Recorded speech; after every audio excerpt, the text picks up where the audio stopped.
Hello everyone. तो आज हम बात करेंगे spontaneous and non spontaneous reactions के बारे में। क्लियर है?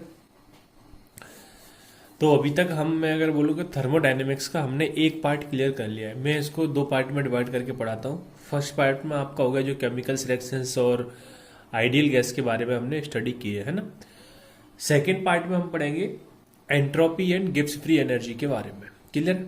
ये दो प्रॉपर्टीज या बोले क्वांटिटीज हमको पढ़ना है, entropy and Gibbs free energy. अगर हम एंट्रोपी की बात करें तो एंट्रोपी को समझने से पहले हमको स्पॉन्टेनियस और नॉन स्पॉन्टेनियस रिएक्शंस बोले तो उनके बारे में हमको क्या होना चाहिए, थोड़ा आइडिया होना चाहिए कि नॉन स्पॉन्टेनियस रिएक्शन क्या होती है, स्पॉन्टेनियस रिएक्शंस क्या होती हैं। दैट मीन्स आपको स्पॉन्टेनिटी एंड नॉन स्पॉन्टेनिटी के बारे में थोड़ा बहुत आइडिया होना चाहिए। उसके बाद हम एंट्रोपी के पास जाते हैं ना। ठीक है, तो आज हम पहले स्टार्ट करेंगे स्पॉन्टेनियस एंड नॉन स्पॉन्टेनियस से, उसके बाद हम एंट्रोपी के बारे में स्टडी करेंगे। क्लियर है? तो सबसे पहले मैं बात करूं स्पॉन्टेनियस और नॉन स्पॉन्टेनियस रिएक्शन। तो सबसे पहले जो स्पॉन्टेनियस रिएक्शंस होती हैं हम उनकी बात करेंगे। तो अगर स्पॉन्टेनियस रिएक्शंस की बात करूं तो हम स्पॉन्टेनियस रिएक्शन को नेचुरल प्रोसेस भी बोलते हैं ना। जैसे मैं आपको एक बार एग्जांपल भी बताया हूँ, एक दो बार, कि जितनी भी नेचर में प्रोसेस होती है वो आपकी स्पॉन्टेनियस रिएक्शन है। और या फिर मैं सेकंड वे में बोलूँ कि वो इरिवर्सिबल प्रोसेस है। डेट मीन्स वो एक ही डायरेक्शन में होती है, जैसे वाटर का गिरना है ना, ये सब क्या है, एक ही रिवर का फ्लो होना एक ही डायरेक्शन में हो रहा है। समझ रहे हो ना? और ये नेचुरली हो रहा है तो उसे हम क्या बोलेंगे, नेचुरल प्रोसेस, है ना। ठीक है, तो ये चीज आपको पहले से पता है कि जितने भी नेचुरल प्रोसेस है वो कैसी है, स्पॉन्टेनियस प्रोसेस है। और दूसरी चीज क्या है कि वो इरिवर्सिबल प्रोसेस है। तीसरे नाम से जो हम इसको जानते हैं, फिजिबल प्रोसेस। अगर आपको याद हो तो इलेक्ट्रोकेमिस्ट्री में हमने पढ़ा था कि फिजिबल प्रोसेस कौन सी होती है ना। तो फिजिबल प्रोसेस को भी हम क्या बोलेंगे, स्पॉन्टेनियस रिएक्शन, है ना। ठीक है, और अब इनको इरिवर्सिबल प्रोसेस के नाम से भी जानेंगे कि जो सिर्फ एक ही डायरेक्शन में फ्लो मतलब एक ही डायरेक्शन में वर्क करती है, उनको हम रिवर्सिबल स्पॉन्टेनियस रिएक्शंस बोलते हैं। ठीक है, तो ये इसके डिफरेंट डिफरेंट नाम है जिनसे हम जानते हैं। अब बात आती है सर स्पॉन्टेनिटी होती क्या है। ये एक ऐसी प्रोसेस होती है जो पर्टिकुलर एक ही डायरेक्शन में जाती है, और एक ही डायरेक्शन में चाहे तो वो इनिशिएशन के थ्रू जाए या फिर सेल्फ जाए। समझ रहे हो ना? या तो हो सकता है उसमें कुछ इनिशिएट कराना पड़े आपको, या वो सेल्फ जाए, तो उसको अपन क्या बोलते हैं, स्पॉन्टेनियस रिएक्शन। सर इनिशिएशन का मतलब क्या हुआ? जैसे मान लो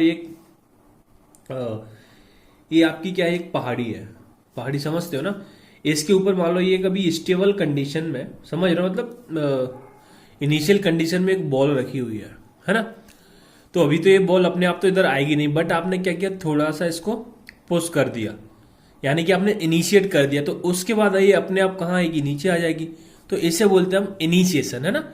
तो ऐसी रिएक्शंस को हम स्पॉन्टेनियस बोलते हैं। या तो उनको कुछ इनिशिएशन दिया जाए या वो सेल्फ हो, ऐसी प्रोसेस क्या कहलाएंगी, spontaneous reaction.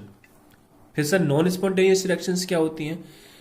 Non spontaneous reaction उन रिएक्शंस को बोलते हैं जिनको आपको कंटिन्यूसली सपोर्ट देना पड़ता है उस रिएक्शंस को कराने के लिए। उसको हम क्या बोलते हैं, नॉन स्पॉन्टेनियस रिएक्शन। जैसे फ्रीजिंग ऑफ वाटर का आपने एग्जांपल सुना हो, मतलब सुना क्या हो, घर पे देखा होगा। फ्रीजिंग ऑफ वाटर क्या होता है? जैसे कि आपने कोई वाटर लिया, मतलब एक मग में पानी लिया और फ्रिज के अंदर रख दिया, तो आप देखोगे कि वो पानी कुछ समय बाद उसका टेम्परेचर कम होगा और वो आइस जमना स्टार्ट हो जाएगा। क्लियर है? तो जब वो आइस जमना स्टार्ट हो जाता है, फिर आप उसको अगर बाहर निकाल लो फ्रिज से, तो क्या होगा, वो प्रोसेस रुक जाएगी। डेट मीन्स आपने अपना सपोर्ट उठा लिया तो प्रोसेस रुक गई, तो वो क्या हुई, आपकी नॉन स्पॉन्टेनियस प्रोसेस। क्लियर है? ठीक है, तो अब हम बात करते हैं non spontaneous and non spontaneous process के बारे में।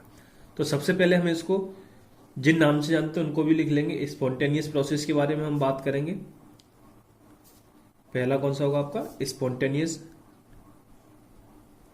स्पॉन्टेनियस को हम जानते हैं नेचुरल प्रोसेस के नाम से भी, और फिजिबल प्रोसेस और irreversible process. Irreversible process, clear? इतने नाम से हम इन रिएक्शंस को जानते हैं। ठीक है सर। तो अगर हम अब इसकी बात करें तो डेफिनेशन में लिखेंगे process which occur in a particular direction, which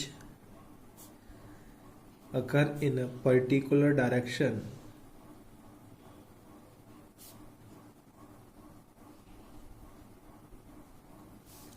either by itself or by giving some initiation, or by giving some initiation are known as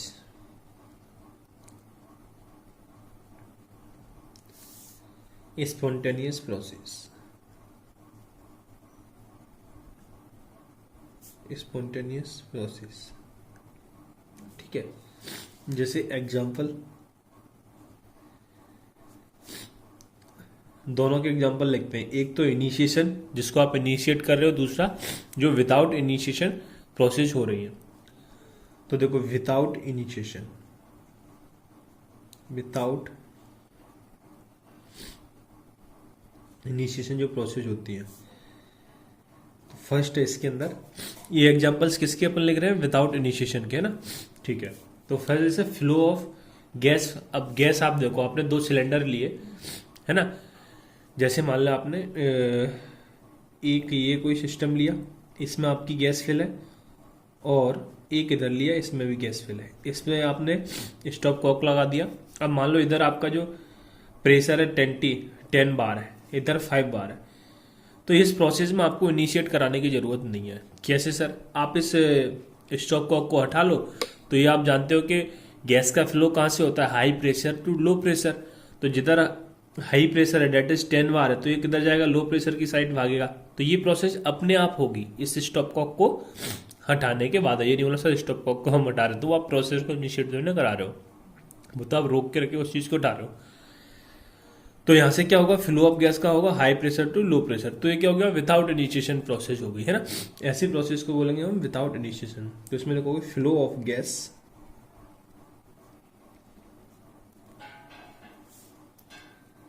from high pressure to low pressure, from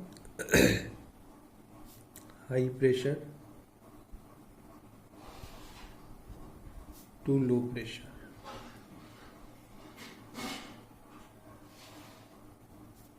clear, ठीक है sir. Second लिखोगे flow of charge, flow of charge from high potential to low potential. Same concept लगता है इनमें, from, ये high से लो में जाते हैं, from high potential to low potential. Flow of heat, है ना, जो रॉड वाला एक बार एग्जांपल दिया था, याद हो तो, कि रॉड से हीट का भी फ्लो किया कहां से होता है, high temperature to low temperature. Flow of heat from high temperature to low temperature.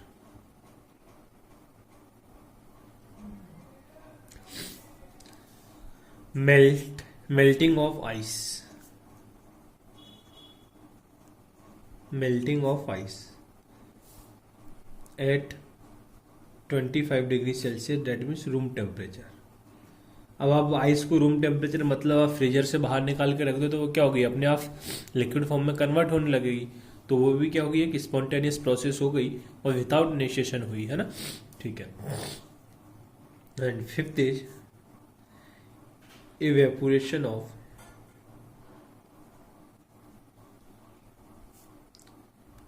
water at 25 degree Celsius. Water का इवेपोरेशन भी क्या होगा, एक स्पॉन्टेनियस प्रोसेस होगा और विदाउट इनिशिएशन होगा, है ना। आप देखते हो कि वाटर अगर ज़्यादा टाइम तक बाहर खुला रहे तो क्या होता है, वो भी धीरे धीरे उसका अमाउंट क्या होने लगता है, कम होने लगता है, कि वो वेपर फॉर्म में क्या होने लगता है, रिमूव होने लगता है। ठीक है, तो इतने सारे एग्जाम्पल हैं जो आप किसके हैं, विदाउट इनिशिएशन, जिनको प्रोसेस को कराने के लिए आपको इनिशिएट करने की जरूरत नहीं पड़ती है। सेकंड जो अपन बात करेंगे, with initiation. With initiation, with initiation में क्या हो जाएगा, all combustion reaction, all combustion reaction हमारी कौन सी रिएक्शन है, विथ इनिशिएशन स्पॉन्टेनियस रिएक्शन है ना। अब इसमें सर आपने क्यों बोला, क्योंकि आप इसमें जब तक ऑक्सीजन की सप्लाई करोगे, जब तक ही उसका कंबशन होगा, जब आप ऑक्सीजन की सप्लाई रोक दोगे तो उसका कंबशन रुक जाएगा, है ना। तो कार्बन सॉलिड का कंबशन क्या होता है, CO2 गैस, कंबशन में CO2 गैस फॉर्म करता है। जैसे CH4 गैस का कंबशन अगर आप कराते हो, मीथेन गैस का, तो क्या मिलेगा, कार्बन किस में कन्वर्ट हो जाएगा, CO2 गैस में, और हाइड्रोजन से क्या मिलेगा, लिक्विड। जब कुछ नहीं बोला था, आप 25 डिग्री सेल्सियस ही टेम्परेचर मान के चलोगे, तो उसमें तो आपका क्या होगा, लिक्विड वाटर फॉर्म में रिएक्ट होगा। ऑक्सीजन को बैलेंस करने के लिए 2 से मल्टीप्लाई करना। क्लियर। जैसे अभी आपको कुछ देर पहले एग्जांपल दिया, जो पहाड़ी पर मान लो ये बॉल रखी है, पहाड़ी समझते हो ना, इसमें आपने टुल्ला दिया पीछे से, मतलब पुश कर दिया, तो क्या होगा, यहाँ से अब अपने आप नीचे आ जाएगी। तो इसमें क्या किया आपने, इनिशिएट किया, जब ये नीचे आ रही है, अपने आप तो नहीं आ रही थी, रखी थी वो, है ना। तो ये सारे एग्जांपल हैं आपके स्पॉन्टेनियस प्रोसेस के।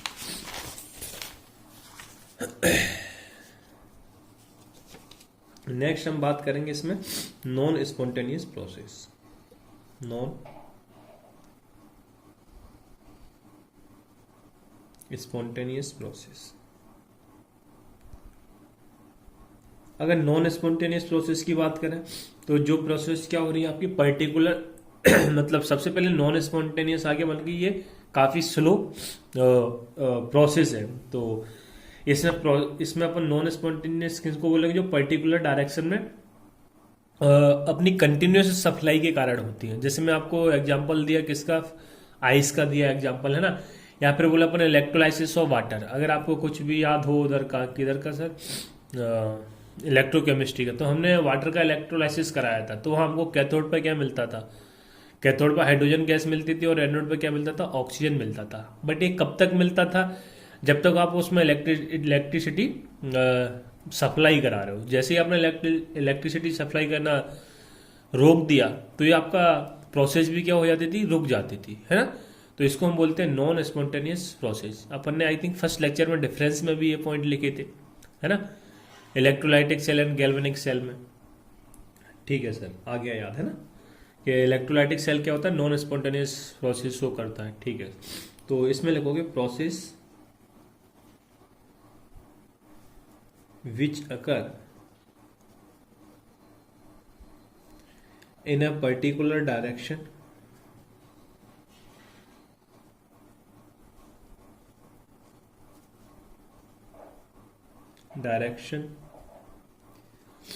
by continuously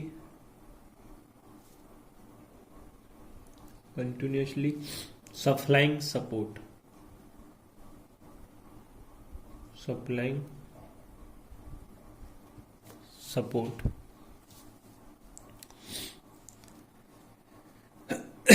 and if support is removed, then process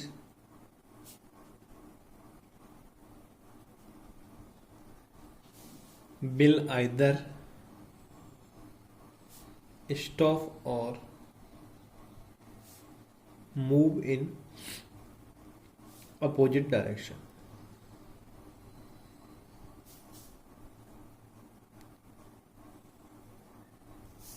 है ना।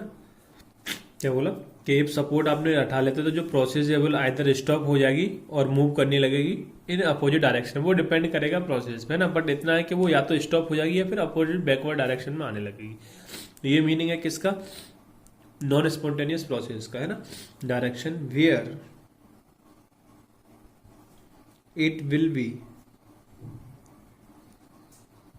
स्पॉन्टेनियस,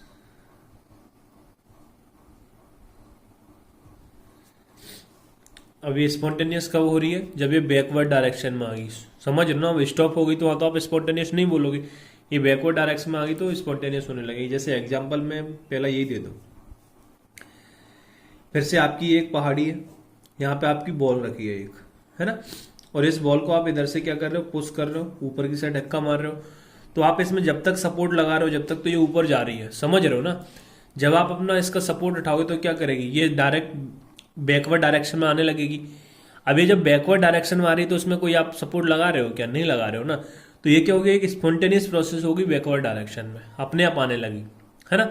बट आपको फॉरवर्ड डायरेक्शन में ले जाना है तो आपको सपोर्ट लगाना पड़ रहा है, और ये फॉरवर्ड डायरेक्शन में उस टाइम तक ही जा रही है जब तक आप सपोर्ट लगा के रखे हो, है ना।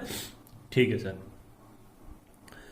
तो ये आपकी हो गई नॉन स्पॉन्टेनियस डायरेक्शन। तो यहाँ पे जो है ना, where it will be spontaneous, तब जब अपोजिट डायरेक्शन होगी तो स्पॉन्टेनियस भी हो जाती है ना, तो इसलिए अपने और करके लिखा है। सेकेंड एग्जाम्पल की बात करें तो हमने बात की electrolysis of water. Electrolysis of water, water का इलेक्ट्रोलिसिस हम कैसे कराते थे, कहाँ? इलेक्ट्रोकेमिस्ट्री में, अगर आपको याद हो तो। वाटर के इलेक्ट्रोलिसिस में क्या होता है, एनोड पर ऑक्सीडेशन होता है, कैथोड पर रिडक्शन होता है।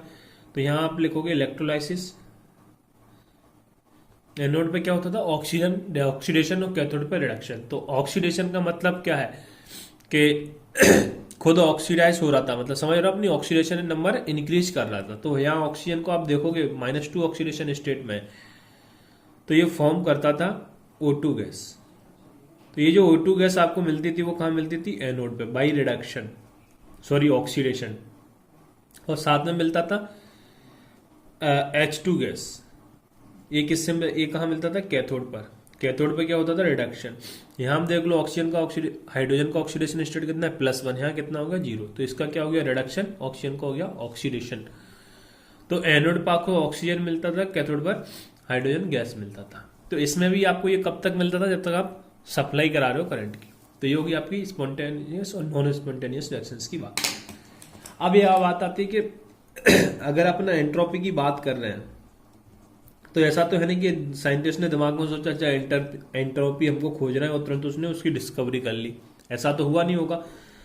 उससे पहले भी उन्होंने कुछ चीजें की होंगी, बहुत सारी मेहनत की होगी, उसके बाद ही डिस्कवरी हुई होगी कि एंट्रोपी अच्छा हमें किसे बोलना है। तो उससे पहले क्या किया, उन्होंने कुछ क्राइटेरिया सिलेक्ट किए, है ना।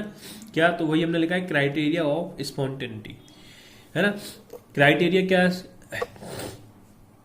सेट किए, जैसे कि पहले उन्होंने बोला कि उनने पहले डेल्टा एच का क्राइटेरिया सेट किया। सर डेल्टा एच का क्राइटेरिया कैसे सेट किया?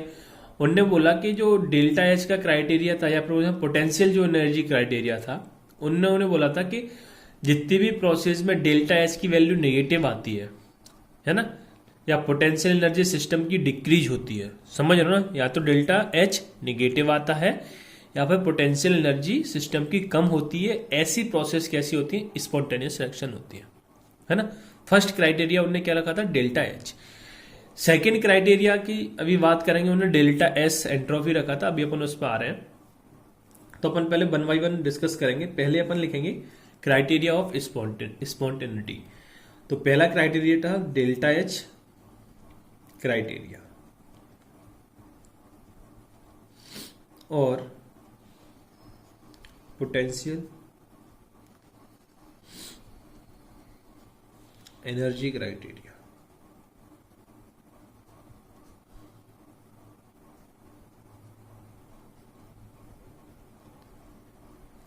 है ना।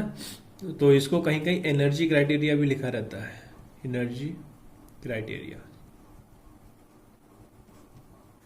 तो पहले हम इसके बारे में बात करते हैं कि delta H criteria, potential criteria क्या था। तो इसके बारे में बोला था कि जितनी भी प्रोसेस है अगर उनका डेल्टा एच क्या होता है, नेगेटिव आता है, तो वो स्पॉन्टेनियस होगी। अब सर ये डेल्टा एच क्या जब तक डिस्कवर हो चुका था, हाँ बिल्कुल सही बात है, डिस्कवर हो चुका था, पर डेल्टा एच की पहले बात कर चुके हैं ना। तो उन्होंने डेल्टा एच का क्राइटेरिया रखा, है ना। देखो मैं क्या बता रहा था कि जो थर्मोडायनेमिक्स अपन जो पढ़ रहे हैं, इसमें सारी चीज की डिस्कवरी उसी टाइम पे हुई, मतलब जब उस चीज की जरूरत पड़ी। जैसे अपन इंटरनल एनर्जी की बात करें तो इंटरनल एनर्जी की डिस्कवरी कैसे हुई? उन्होंने देखा कि साइक्लिक प्रोसेस के लिए, आइडियल गैस के लिए सबकी जो सिस्टम के लिए क्या हो रहा था, जीरो आ रही थी वैल्यू। अब उनने बोला ये जीरो क्यों आ रही है, उसको देखा तो फिर वहां उनने आइडिया आया इंटरनल एनर्जी का कि हाँ यार सिस्टम की खुद की भी कुछ एनर्जी होती है, उसको नाम दे दिया इंटरनल एनर्जी। जैसे मैं आपको एंथैल्पी की बताया था कांस्टेंट प्रेशर पे, है ना, तो उसका एंथैल्पी हुई। ऐसे ही अब इसका हुआ कि इसका एंट्रोपी की आया कि ये रिएक्शन इतनी फास्ट हो क्यों रही हैं, क्या रीजंस है, तो उसको भी टर्म को एक नाम दिया जाए, इसलिए एंट्रोपी का आया। तो उन्होंने पहला क्राइटेरिया सेट किया डेल्टा एच का और पोटेंशियल एनर्जी का क्राइटेरिया। तो यहां इस क्राइटेरिया में उन्होंने क्या सेट किया कि ऑल दी प्रोसेस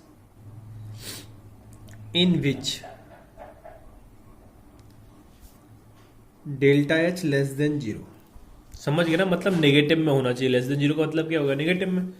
और पोटेंशियल एनर्जी ऑफ सिस्टम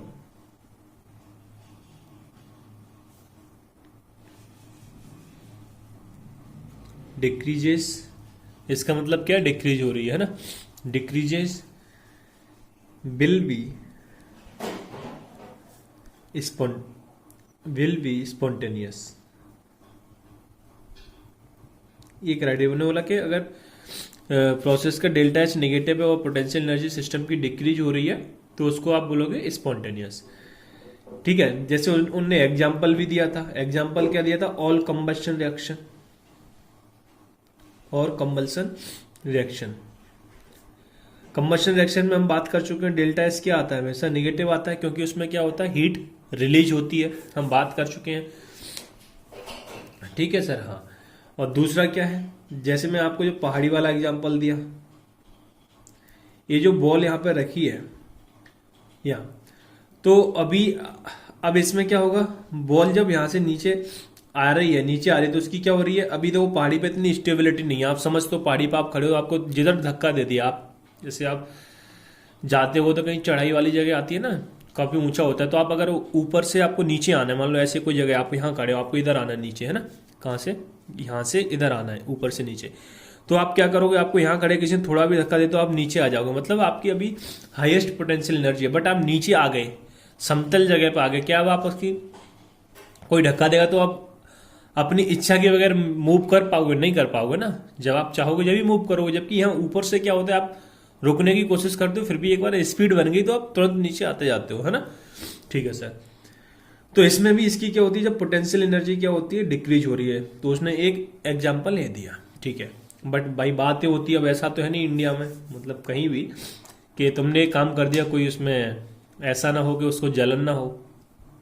तो कुछ ऐसे भी साइंटिस्ट है, उनको इस चीज से बहुत जलन हुई कि यार इसने कैसे डिस्कवरी कर दी, है ना, तो उसको अपन एक्सेप्शंस के रूप में लिख रहे हैं। उनने क्या बोला, अच्छा ऐसा है कि डेल्टा एच हमेशा नेगेटिव होगा, समझ रहे हो ना, डेल्टा एच हमेशा क्या होगा, नेगेटिव होगा, उनको आप स्पॉन्टेनियस बोल रहे हो। तो उन्होंने बोला भाई मेल्टिंग ऑफ आइस क्या है, मेल्टिंग ऑफ आइस को तो आपने क्या रखा है, मेल्टिंग ऑफ आइस को आपने स्पॉन्टेनियस बोला है ना, पहले अपने एग्जाम्पल में भी इस चीज लिख चुके हैं। तो भाई वो तो रूम टेम्परेचर पे बोला है, तो डेल्टा एच तो पॉजिटिव है वहां पे, फिर वो स्पॉन्टेनियस कैसे हो गई। होता है ना, कुछ टांग खींचने वाले होते हैं, तो भाई टांग खींचने वाले आ गए और इसमें कमियां निकालने लगे, और जो कमियां आई उसी को हमने क्या बोल दिया, लिमिटेशन। इसलिए आपका सेकंड क्राइटेरिया आया, है ना।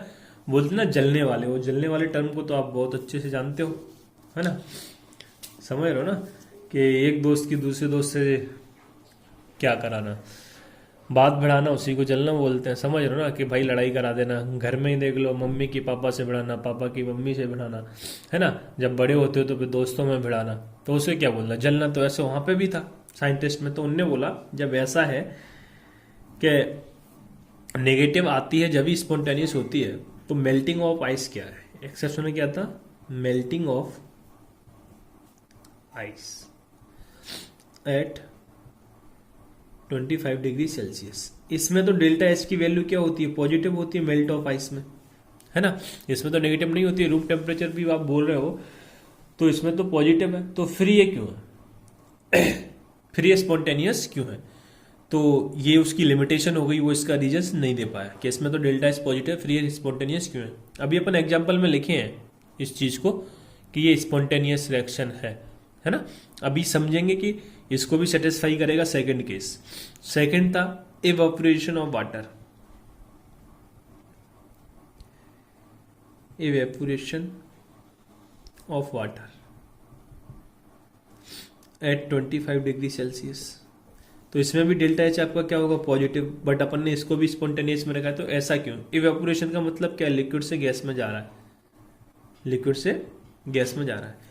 तो यहाँ पे आके इस केस की लिमिटेशन आ गई। ठीक है सर, तो अब क्या होगा भाई, इसके बाद फिर एक सेकंड अगला क्राइटेरिया आया,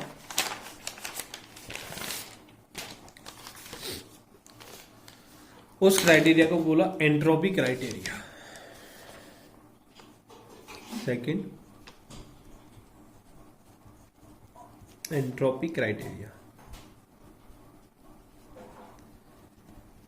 अब एंट्रोपी क्राइटेरिया में क्या था, अब एंट्रोपी क्राइटेरिया में उन्होंने बोला कि ऐसी प्रोसेस जिनकी रैंडमनेस इंक्रीज हो जाती है, हम उसको स्पॉन्टेनियस प्रोसेस बोलते हैं।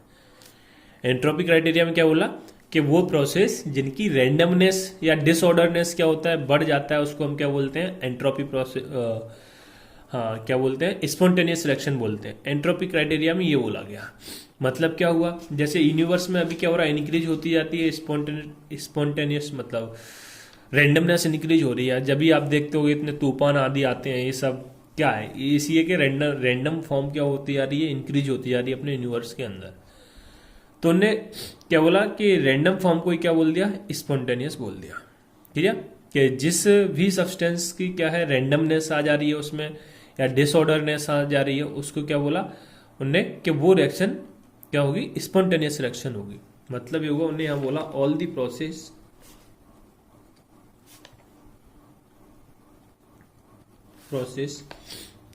इन विच एंट्रोपी,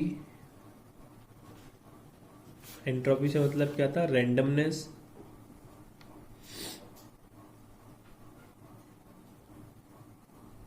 रैंडमनेस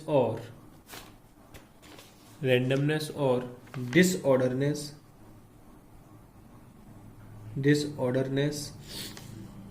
ऑफ यूनिवर्स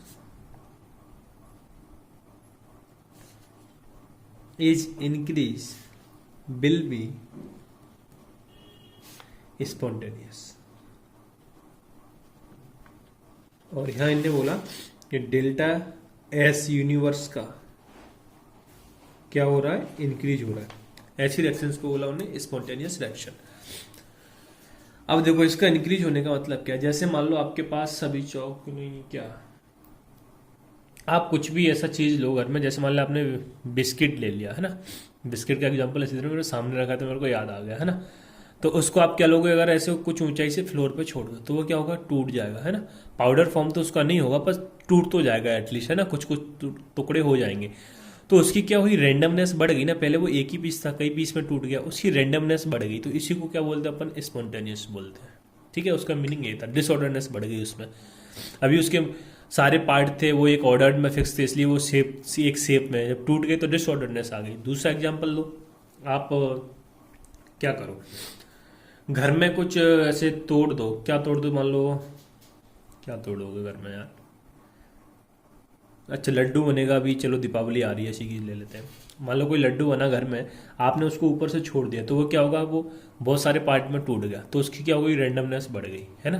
तो उसको बोलिए स्पॉन्टेनियस रिएक्शन। सेकंड क्या हुआ, जब आपने लड्डू ऊपर से गिराया, तोड़ दिया, नीचे कचरा फैला दिया, तो ऊपर से मम्मी आई, उन्होंने आपके गाल में खींच के मारा, ये कचड़ा भी फैला दिया और लड्डू भी खराब कर दिया। तो क्या होगी, अब आपके गाल की रेंडमनेस बढ़ जाएगी है ना।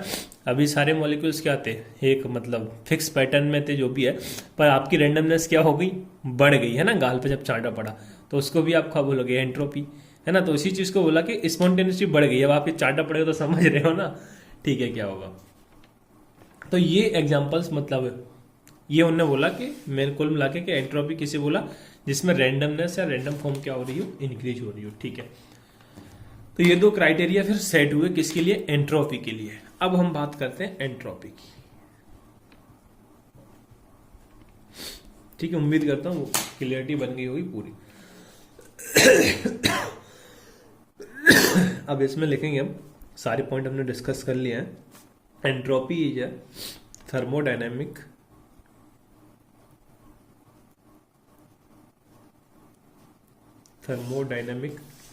Quantity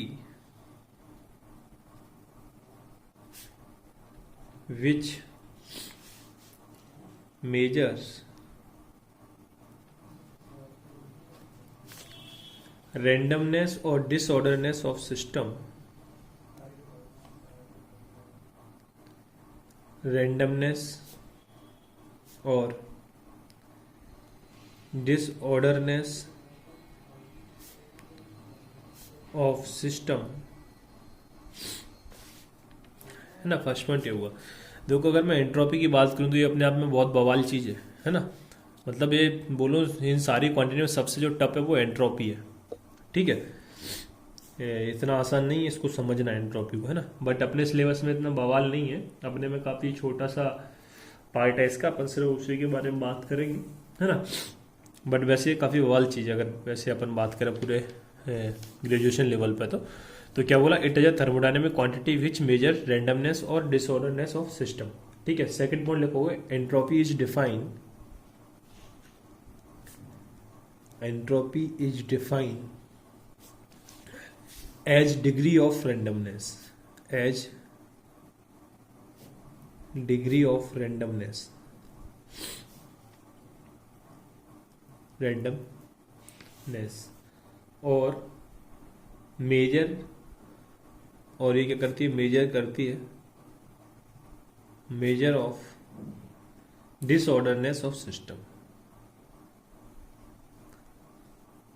ऑर्डरनेस of system. Clear. Next point है, it is denoted by, it is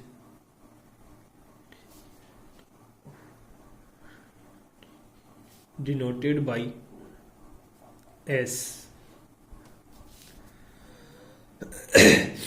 next है, इट इज स्टेट फंक्शन, ये तो अपन पहले ही बात कर चुके थे। It is state function and extensive property. Extensive का मतलब समझना जिसमें आप ऐड कर सकते हो, कुछ भी रिमूव कर सकते हो, डिवाइड कर सकते हो। एंड नेक्स्ट है molar enthalpy, sorry molar entropy. आपको कैसे होगी, हमने ये बोला कि it is a state function of extensive property, और जो मोलर एंथैल्पी, मोलर एंथैल्पी का मतलब क्या है, एंथैल्पी पर मोल, एंथैल्पी पर मोल, उसी को हम बोले मोलर एंथैल्पी। ये चीज मैं आपको बताया था, अगर नाम से पहले मोलर शब्द आ जाए, है ना, तो उसका मतलब क्या है, 1 मोल के लिए बात कर रहा है। तो पर मोल का मतलब क्या है, मोलर। और एक चीज और आप याद करो, मैं फर्स्ट लेक्चर में थर्मोडायनेमिक्स से बताया था कि जिस भी टर्म के आगे अगर मोलर आ गया तो वो कौन सी टर्म बन जाती है, इंटेंसिव प्रॉपर्टी बन जाती है।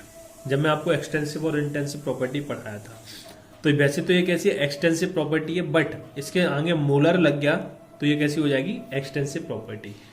तो मैं एम यानी मोलर, एस यानी एंट्रोपी। तो मोलर एंट्रोपी का मतलब क्या है, एंट्रोपी बाई एन, एन यहाँ क्या है, नंबर ऑफ मोल्स। सम इसका मतलब क्या होगा, तो यहाँ से आपने क्या किया, मान लो ये एन मोल्स के लिए एंट्रोपी एस है, तो 1 मोल के लिए क्या हो जाएगी, एस अपॉन एन। तो इसलिए मैं इसको ऐसा लिख दिया, है ना। तो बताना तो ये आपकी कैसी है, इंटेंसिव प्रॉपर्टी, इंटेंसिव प्रॉपर्टी। दूसरी चीज और मैं यहां से क्या बताना चाह रहा हूं, मैंने आपको एक चीज और बोला था कि 2 एक्सटेंसिव प्रॉपर्टी का रेशियो कैसा होता है, इंटेंसिव। तो एंट्रोपी भी क्या है, एक्सटेंसिव है, मोल्स भी क्या है, एक्सटेंसिव है, तो उनका रेशियो क्या हो जाएगा, इंटेंसिव। ये बात भी मैं आपको बताया था फर्स्ट लेक्चर में। तो आप यहां से भी बोल सकते हो कि इंटेंसिव क्यों है, ठीक है सर। अगर हम अब इसकी मैथमेटिकल फॉर्म की बात करें, मैथमेटिकली फॉर्म, अगर मैथमेटिकली फॉर्म की बात करें तो इसको आप डिनोट करते हो D S equal to integration of D Q reversible. ये ध्यान देना, ये इंपॉर्टेंट है। नीट में तो क्वेश्चन भी पूछा गया कि रिवर्सिबल के लिए होता है या इरिवर्सिबल के लिए, D Q reversible upon T. Clear है, यहां भी इंटीग्रेशन होगा। अब देखो वैसे तो इसका एक अपने आप में डेरिवेशन है ना, बट हमको डेरिवेशन की जरूरत नहीं है कि ये कैसे आता है। आपको ये फॉर्मूला बस ये याद रख लेना है, और अभी इस फॉर्मूले से और जो मॉडिफिकेशन होने उनकी अभी अपन बात करेंगे उन सब की, तो है ना। तो आपको एक ये फॉर्मूला याद रख लेना। फिर से बोलो डेरिवेशन है, पर अपन को उस चीज की जरूरत नहीं है, तो ड्राइव नहीं करेंगे, है ना। तो यहां से अगर बोलता है डेल्टा एस क्या है, D Q reversible by T. और एक चीज और आती है जो मैं आपसे नीट में बात कर रहा था, क्वेश्चन ये था आपको, ये डी एस दिया था, पूछा था वो किसके इक्वल है, डी क्यू रिवर्सिबल या फिर डी क्यू इरिवर्सिबल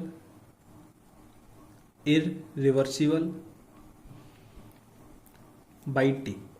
तो आपको ये बताना था। तो यहां विशेष ध्यान देने की जरूरत यह है कि ये इरिवर्सिबल के इक्वल नहीं होता है, केवल रिवर्सिबल प्रोसेस के इक्वल होता है ना। तो ये आपके लिए इंपॉर्टेंट फॉर्मूला है, ठीक है सर।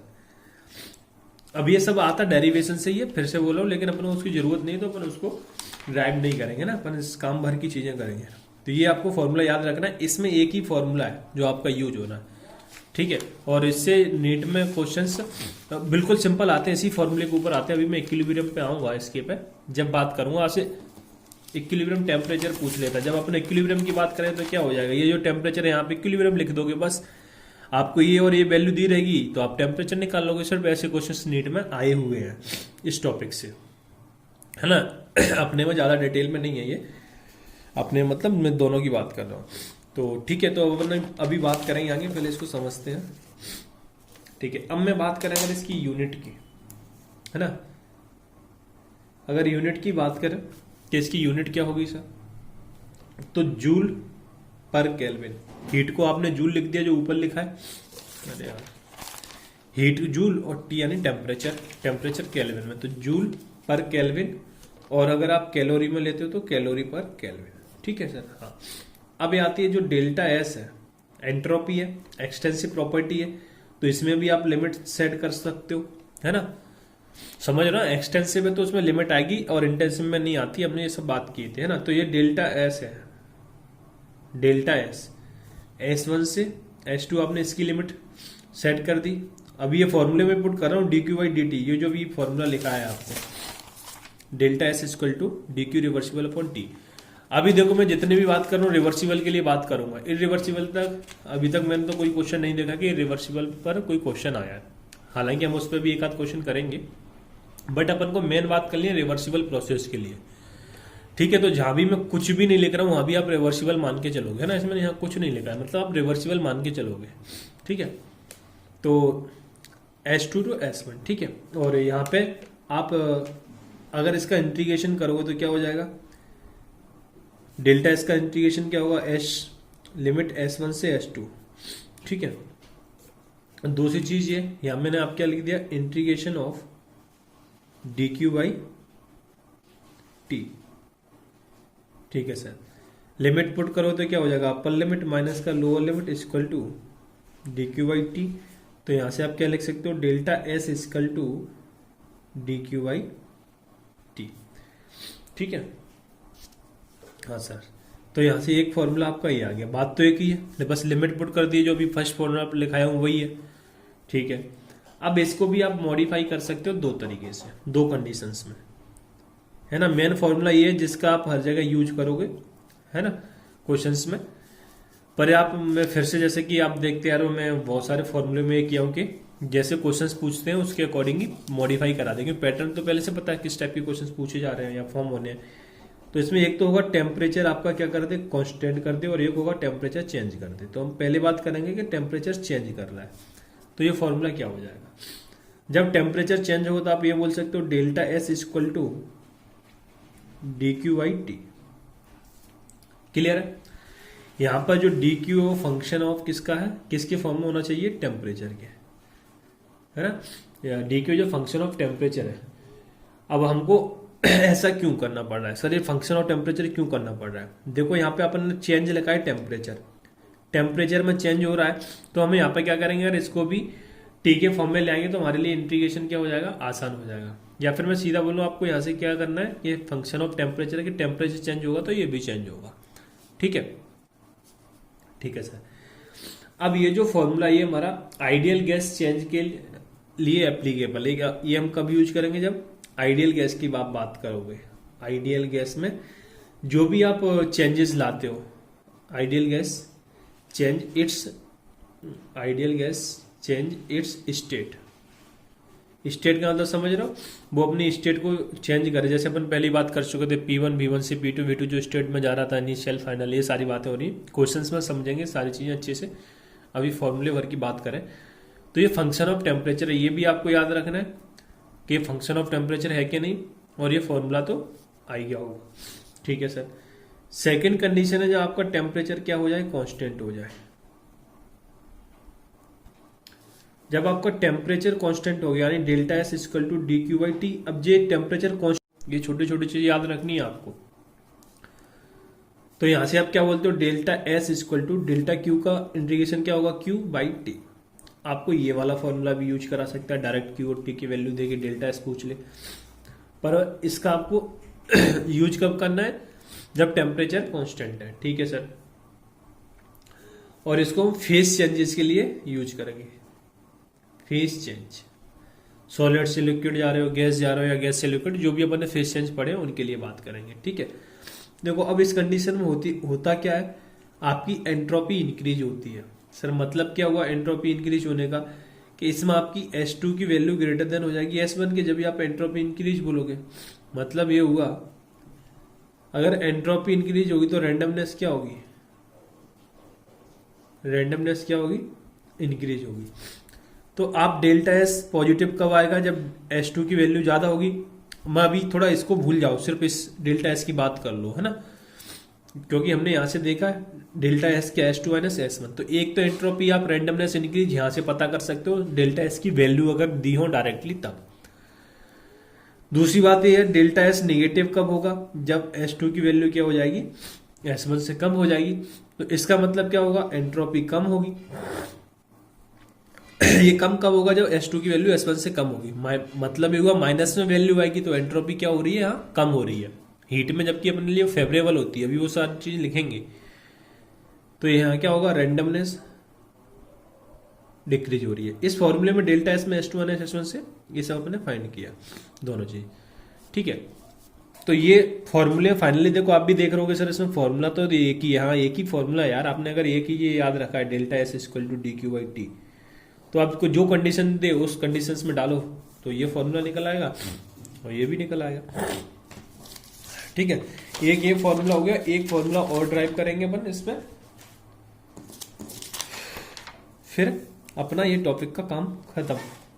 फॉर्मूले का फिर से बोलो, एक ही फॉर्मूला यूज होना, एक और लिखा रहा हूं। ये अभी जो लिखा रहा हूं उसका सिर्फ बोल सकते हो 10% केसेज में यूज होना है, 90% केसेज में तो जो अभी लिखा है आपको उसी का यूज होना है। तो नेक्स्ट हम लिखेंगे calculation of delta S,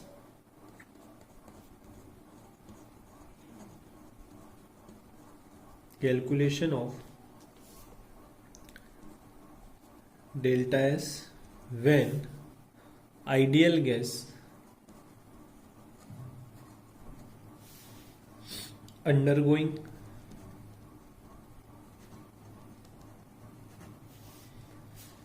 change of state है। जो अभी आपको यहाँ लिखाया था कि ऊपर वाले फॉर्मूले को हम चेंज ऑफ स्टेट जो बोल रहा था, तो अपन यहाँ देख लेंगे थोड़ा। फर्स्ट केस क्या है, calculation of delta S when ideal gas undergoing change of state. अच्छा मैं ये सब केस वेस बना के क्यों पढ़ाता हूँ, क्योंकि देखो जब भी क्वेश्चन आए, मैंने इसको पार्ट 1 पार्ट 2 में डिवाइड करने को क्यों बोला कि आज जो स्टार्ट करा ना वो थर्मोडायनेमिक्स का पार्ट 2 है। क्योंकि देखो क्वेश्चंस आए तो आपके दिमाग में पहले ये क्लिक करना चाहिए, अच्छा ये किस पार्ट का क्वेश्चन है, अच्छा फर्स्ट पार्ट का क्वेश्चन है। अच्छा फर्स्ट पार्ट में सर ने 3 केस पढ़ाए हमको मेनली, कौन से, आइडियल गैस के लिए पढ़ाया है, एक फेस चेंज के लिए पढ़ाया है, एक केमिकल सिलेक्शन के लिए। अब ये किस केस का है, ये आपके दिमाग में तुरंत क्लिक करेगा। मतलब आप अपने नोट से क्वेश्चन को मैच कर पा रहे हो अपने माइंड के अंदर, अगर आपने पढ़ लिखा है तो। अच्छा ये उस केस से, अच्छा उस केस में तो ये वाले फॉर्मूले लगने हैं, तो लो अब आपको एक आइडेंटिफाई हो गया कौन सा फॉर्मूला यूज करना है।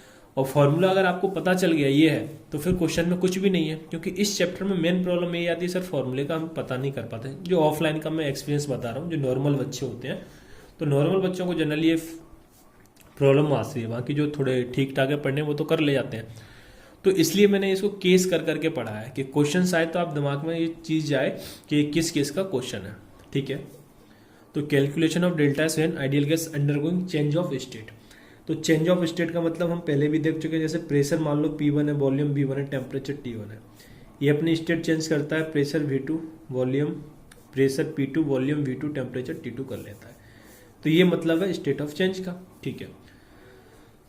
बाकी सारी चीजें जब आइडियल गैस बोल ही दिया तो सिस्टम कैसा होगा, क्लोज सिस्टम होगा। क्लोज सिस्टम क्यों ले रहे हैं, क्योंकि जिससे एन कांस्टेंट हो जाए।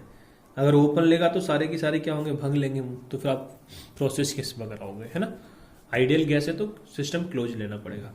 अब जैसे मैं आपको बोला कि main formula delta S equal to delta Q by T, अभी आपको पता नहीं है क्या कांस्टेंट है क्या नहीं है, तो अपन तो नॉर्मल फॉर्मूला लिखेंगे। यहाँ पे जो सिस्टम है वो आपका आइडियल है ना, आइडियल गैस है, मतलब सिस्टम क्या है आपका, आइडियल गैस। आइडियल गैस तो यहां से आपको ये पता चल गया sir P V equal to NIT, फिर हम यूज कर सकते हैं, बिल्कुल कर सकते हो। तो यहां से अगर मैं इसकी बात करूं तो P अपॉन टी, इसको T इधर लेके आ गया तो NR अपॉन V हम लिख सकते हैं। सर बिल्कुल लिख सकते हो।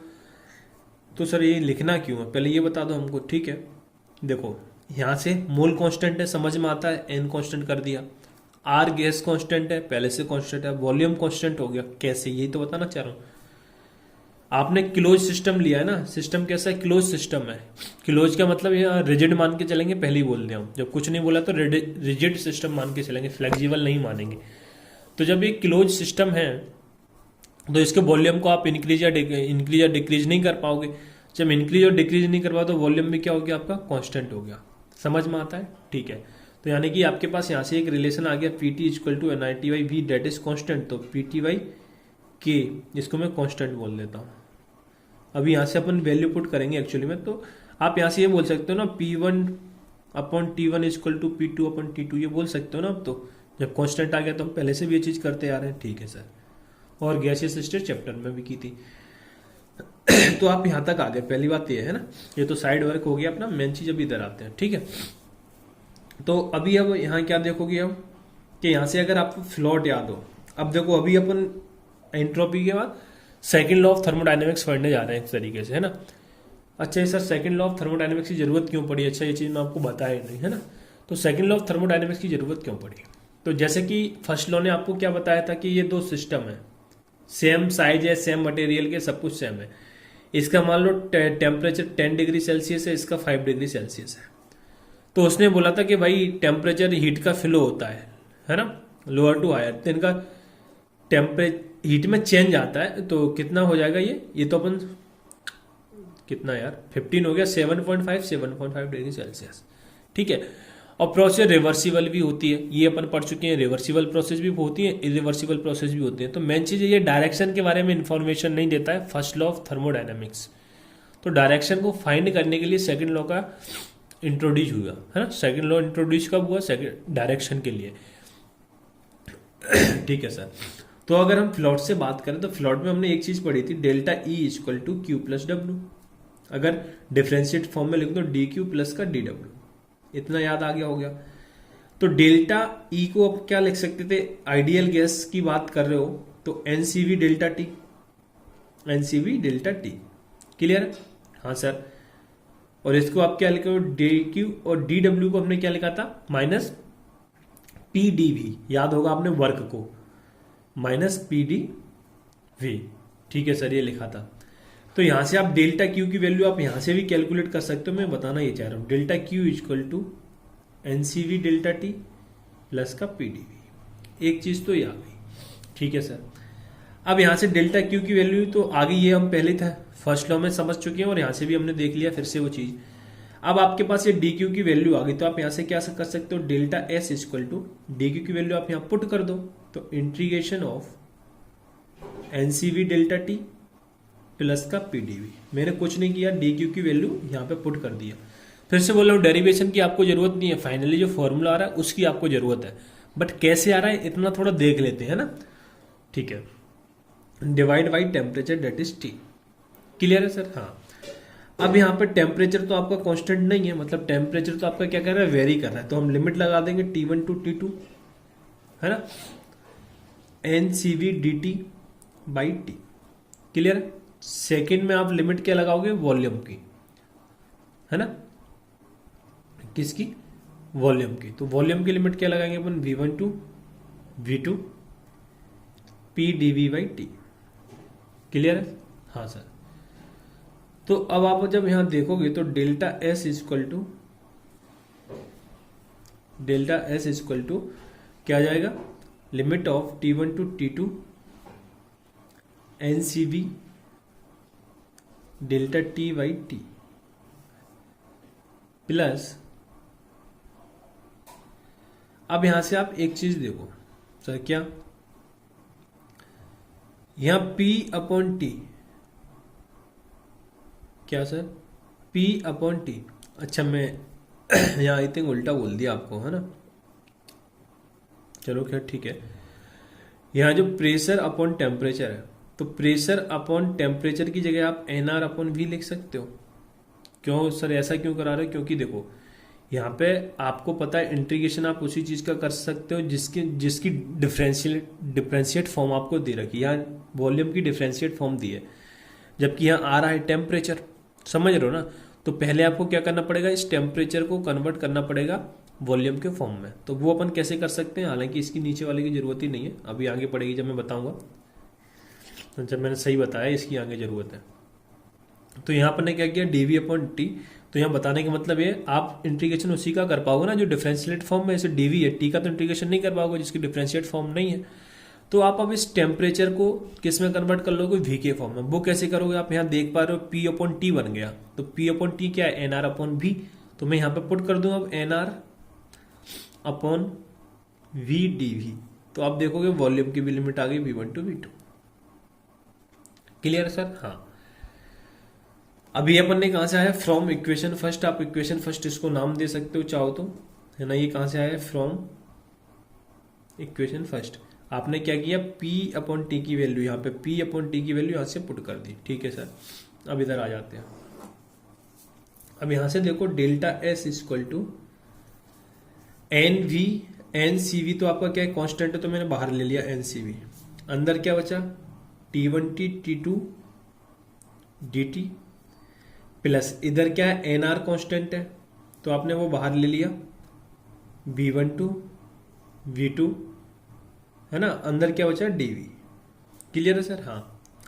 तो यहां से देखो delta S equal to NCV, dt का इंटीग्रेशन क्या होगा, dt का इंटीग्रेशन क्या होगा, dt/TV है ना यार, बोलते क्यों नहीं हो, अपॉन क्या है, t। तो ये क्या हो गया, 1/T का इंटीग्रेशन क्या होता है, ln-T। ये आपको पता होगा, मतलब मैं खुद आपको बता चुका हूँ प्रीवियस लेक्चर में, इन्हीं के में कई जगह यूज हो चुका है। तो आपका ये क्या हो गया, ln-T होगा। तो आप लिमिट लिखोगे ln-T, और लिमिट इसकी आप क्या डालोगे, T1 टू T2। तो मतलब आप ये लिख सकते हो ln-T2 माइनस ln-T1। इंटीग्रेशन करने के बाद मैंने लिमिट डायरेक्टली पुट कर दी है ना, क्योंकि मैं कई बार बता चुका हूं, तो आपको आ गया होगा। इसका लिखा क्या लिखो, NR dV/V, इसमें भी नीचे V है ना, हाँ। तो इसका क्या हो जाएगा, ln-V, लिमिट पर पुट करोगे तो V2 माइनस का ln-V1। क्लियर है? तो आप इसको क्या लिख सकते हो, NCV ln ऑफ, माइनस वाले को आप क्या लिख सकते हो, T2/T1। ये माइनस वाला पता है नीचे चले जाता है, ln NR ln of V2/V1। हम इस फॉर्म में इसको लिख सकते हैं। ये लॉ की ln की प्रॉपर्टी है, और ये आपने पढ़ भी रखी है, मैं कई बार बता चुका हूँ ना। अगर ये मल्टीप्लाई में होता तो वो प्लस में होता, तो मल्टीप्लाई में आ जाता है ये। ठीक है सर। तो आपको अब जो मेन सेकंड वाला इस चैप्टर में फॉर्मूला याद रखना है, वो ये रखना है, एक ये। ठीक है, बट ये आपको कब रखना है, जैसे मैं बोला 90% वो यूज होगा, 10 में ही होगा। तो ये वाला यूज करना जब आपको वॉल्यूम और टेम्परेचर गिवन है। जैसे वॉल्यूम और सॉरी टेम्परेचर गिवन है, तो आपको ये वाला फॉर्मूला यूज करना है। ये क्या हो, गिवन। जब वॉल्यूम और टेम्परेचर गिवन है तो ये करना है। बट अगर आपको प्रेशर गिवन है तो आप इस फॉर्मूले को कन्वर्ट कर लोगे, NCP ln of T2/T1 plus NR ln of P1/P2। तो आप फिर इस फॉर्मूले को यूज करोगे जब प्रेशर होगा। देखो वॉल्यूम था तो आपने CP लिया, प्रेशर है तो आपने CP लिया, है ना। और प्रेशर की बात करें तो P1/P2। है ना। ये कब आप यूज करेंगे, प्रेशर और टेम्परेचर आपको क्या हो, गिवन हो। अब बात आती है सर ये आपने V2 अपन V1 की जगह P1 अपन P2 कैसे कर दिया। तो अब देखो PV इक्वल टू NRT, जरूरत नहीं है आपको, बस ये दो ही फॉर्मूले याद रखने। अभी तक मैं जो डेरिवेशन कराया हूँ सबकी आपको जरूरत नहीं है ना, इसकी जरूरत नहीं है आपको, ये दो फॉर्मूले याद रखने फाइनली। अब देखो यहाँ देखने वाली बात है सर, ये P1 अपन P2 आपने कैसे पुट कर दिया। PV इक्वल टू NRT अपन जानते हैं, तो अभी मैंने आपको ऊपर लिखाया था P अपन T, ये वाला case PT equal to K।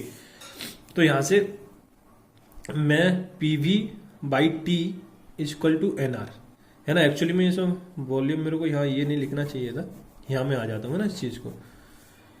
मैं PV upon T equal to NR कर सकता हूँ। यहाँ पे NR क्या है, आपका कांस्टेंट है, तो P1 V1 upon T1 equal to P2 V2 equal upon T2, आप ये लिख सकते हो। ठीक है सर, हाँ।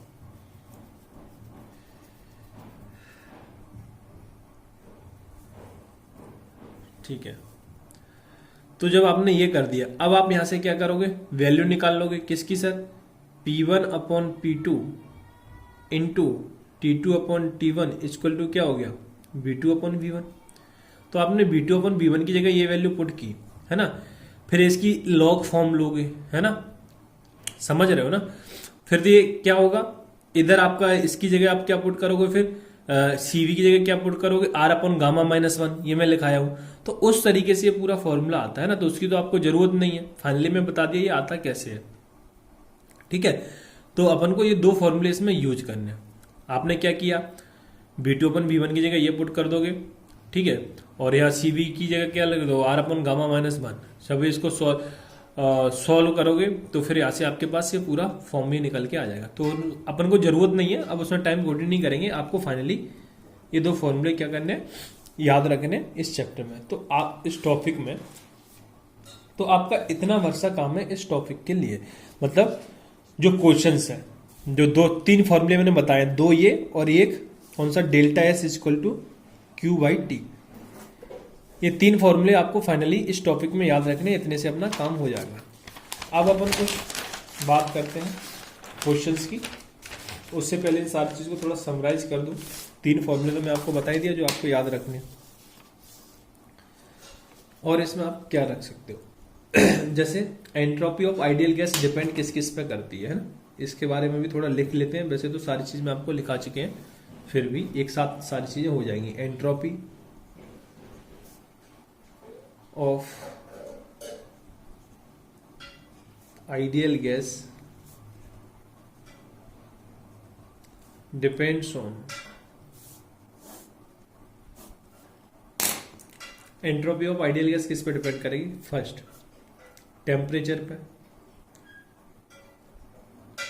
है ना। आप अगर टेम्परेचर इंक्रीज करते हो तो रैंडमनेस क्या होगी, बढ़ेगी। जैसे मैं आपको एग्जांपल दिया, आपके गाल में जब चांटा पड़ा तो क्या हुई, टेम्परेचर इंक्रीज हो गया ना वहां का, तो आपकी रैंडमनेस क्या होगी, बढ़ गई, है ना। रैंडमनेस क्या होगी, इंक्रीज होगी। डेट मीन्स एंट्रोपी इंक्रीज होगी, रैंडमनेस इंक्रीज होने का मतलब। और आप एग्जाम्पल ऐसे भी देख सकते हो, आप वाटर को जब बॉयल करते हो तो वो गैस फॉर्म में आ जाता है, तो उसकी हम ये जानते हैं ना कि रैंडमनेस गैसेस फॉर्म में ज्यादा होती है एज कम्पेयर टू सॉलिड और लिक्विड, तो उसकी भी क्या बोलते हैं पर एंट्रोपी बढ़ गई, है ना। तो वो भी टेम्परेचर देने पर उसकी भी क्या होगी, बढ़ गई, जब आपने हीट किया तो इसको हम बोलते हैं रैंडमनेस, मतलब टेम्परेचर इंक्रीज होने पर रैंडमनेस बढ़ेगी। सेकंड है वॉल्यूम, जब वॉल्यूम बढ़ रहा है इसका मतलब क्या हो रहा है, वॉल्यूम इंक्रीज हो रहा है, इसका मतलब क्या, रैंडमनेस बढ़ रही है। जैसे वाटर का ही एग्जाम्पल लेके चलो, लिक्विड से गैसेज में गया, वॉल्यूम बढ़ा, वॉल्यूम कैसे बढ़ता है एग्जाम्पल प्रीवियस लेक्चर में दिया है, यही वाला वाटर वाला लेके, तो उसकी रैंडमनेस बढ़ी। तो आप ये भी जानते हो कि PV इक्वल टू NRT होता है ना। तो वॉल्यूम और प्रेशर एक दूसरे के इनवर्सली प्रोपोर्शनल है, तो आपसे ये भी बोल सकता है अगर प्रेशर कम हो रहा है तो उसकी रैंडमनेस बढ़ेगी या कम होगी, तो रैंडमनेस क्या होगी, बढ़ेगी, क्योंकि प्रेशर कम होने का इनडायरेक्टली मतलब क्या है, वॉल्यूम बढ़ रहा है। तो उस टर्म को मैं लिख नहीं रहा हूं, आप लोग चाहो तो लिख लेना, ये एक दूसरे के इनवर्सली प्रोपोर्शनल है।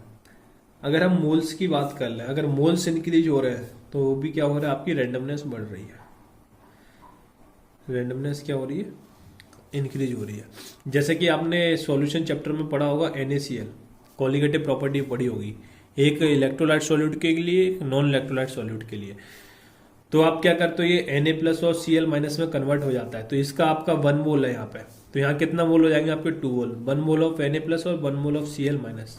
समझ रहे हो ना, ये कोलिगेटिव प्रॉपर्टी का क्वेश्चन है, आप लोगों ने सॉल्यूशन चैप्टर में पढ़ा होगा। तो आपको अगर पूछा जाए कि आपके पास 1 मोल NaCl और 1 मोल यूरिया है, तो किसकी कोलिगेटिव प्रॉपर्टी ज्यादा होगी, किसकी ज्यादा होगी, NaCl की कोलिगेटिव प्रॉपर्टी ज्यादा होगी। क्यों होगी, क्योंकि अपने आयंस में डिसोशिएट हो जा रहा है और number of solute particle increase हो जा रहे हैं।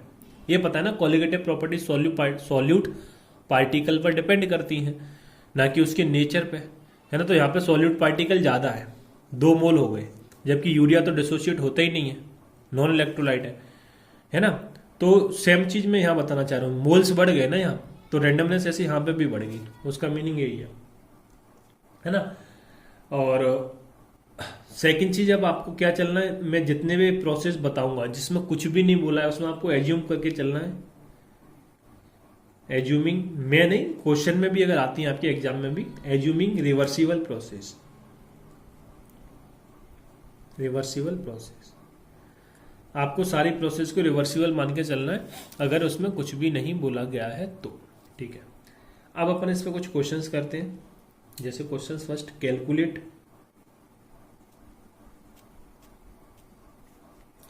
Change in entropy, change in entropy that is delta S of an ideal gas when 2 moles of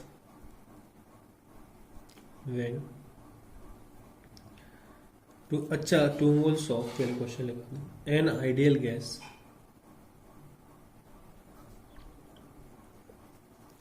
expand isothermally,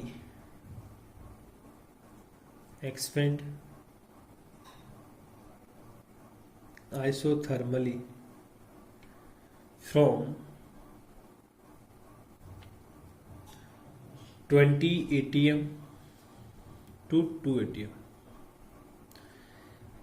ठीक है। हाँ, अच्छा मैं बोल ले रहा था, इस टॉपिक में भी आपको फाइनली आज के अभी तक का जो लेक्चर पढ़ा है उसमें याद क्या रखना है, ये कंडीशंस और ये 3 फॉर्मूले है ना, तो इतना आप एक साथ लिख लेना अपनी कॉपी में कि फाइनली ये याद रखना है ना, ठीक है। ये 3 कंडीशंस और फॉर्मूले जो 3 आपको बताया हो, तो उसके बाद आपसे सारे क्वेश्चंस बन जाएंगे। अब इसमें देखो, when calculate change in entropy that is delta S आपसे पूछ रहा है, of an ideal gas when 2 moles of an ideal gas expand करते हैं isothermally from 20 ATM to 2 ATM. जब आइसोथर्मली आ गया तो यहां से एक चीज आपके माइंड के अंदर जाना चाहिए, टेम्परेचर क्या है, कांस्टेंट है। जब टेम्परेचर कांस्टेंट तो T1 इक्वल टू T2 हो जाएगा, है ना, ठीक है। तो अब आपके पास फॉर्मूला है डेल्टा एस। अब आपको कौन सा फॉर्मूला यूज करना है,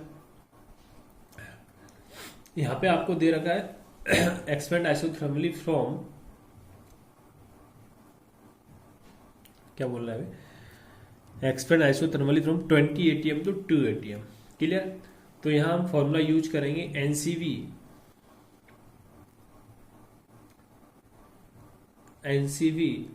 अच्छा यहाँ 2 एटीएम से लीटर कर लो, है ना, वॉल्यूम दे रखा है ये मान लो, है ना।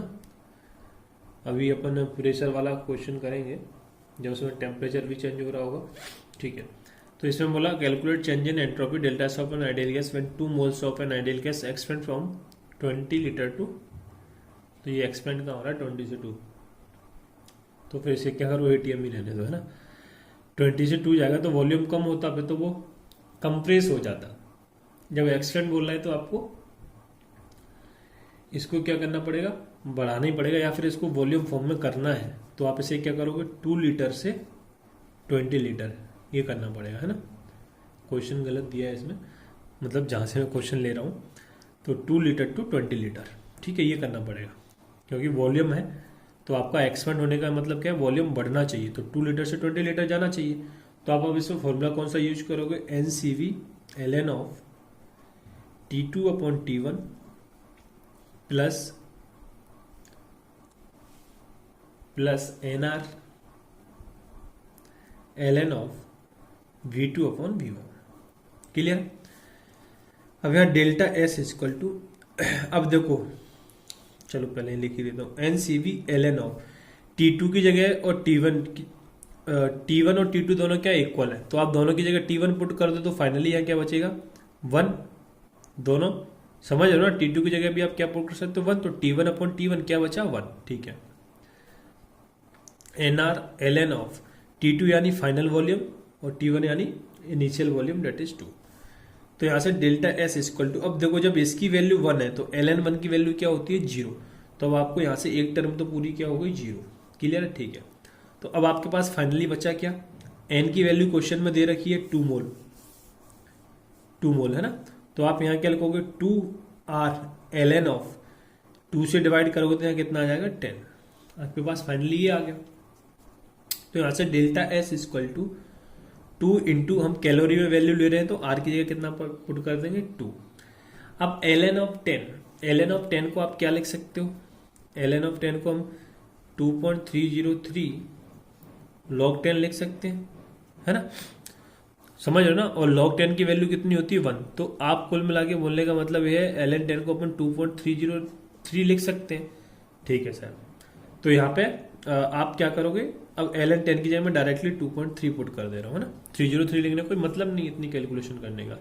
तो फाइनली जब आप इसको कैलकुलेट करते हो तो डेल्टा एस की वैल्यू कितनी आ जाएगी 9.2 कैलोरी, क्योंकि ये 4 हो गया, 4 इंटू 2.3 करोगे तो 9.2 कैलोरी, क्लियर है। तो देखो इस टाइप के क्वेश्चन आते हैं, काफी सिंपल क्वेश्चन है, आपको कंडीशंस देखनी है और आंसर वैल्यू पुट कर देनी है, सिर्फ इस टाइप के फॉर्मूले बेस्ड क्वेश्चन ही है इस टॉपिक पे, ज्यादा कुछ नहीं है ना इस टॉपिक में, ठीक है।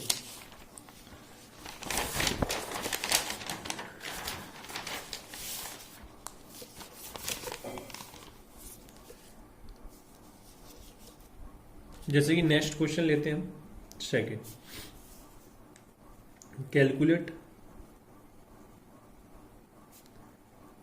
Delta S of an ideal gas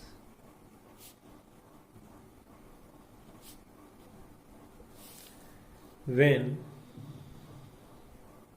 5 moles of an ideal gas expands isobarically such that